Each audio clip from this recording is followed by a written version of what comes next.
प्रस्तुत कविता हरिवंश राय बच्चन जी द्वारा रचित दिन जल्दी जल्दी ढलता है शीर्षक से उद्धृत है, जिसे उनके काव्य संग्रह निशा निमंत्रण से लिया गया है। अभी आप लोगों ने उनका आत्म परिचय पढ़ा और इस शीर्षक में हम पढ़ते हैं दिन जल्दी जल्दी ढलता है। हो जाए न पथ में रात कहीं, मंजिल भी तो है दूर नहीं, यह सोच थका दिन का पंथी भी जल्दी जल्दी चलता है, दिन जल्दी जल्दी ढलता है। इस कविता के माध्यम से कवि क्या संदेश देना चाहता है?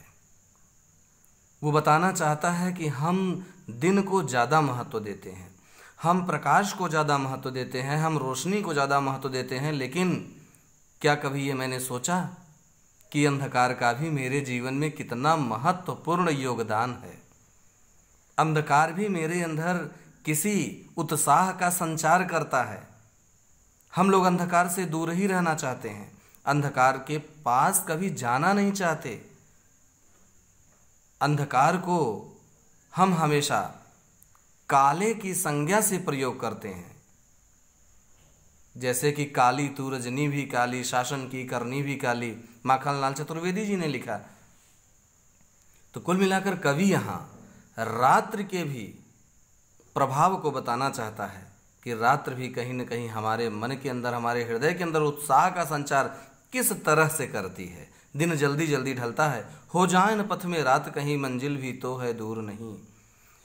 आखिर में कवि जीवन की व्याख्या करता है। वह कहता है कि शाम होते देख कर यात्री तेजी से चलता है कि कहीं रास्ते में रात न हो जाए।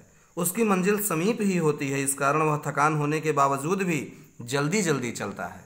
यह सोच थका दिन का पंथी भी जल्दी जल्दी चलता है, दिन जल्दी जल्दी ढलता है। ऐसा क्यों होता है?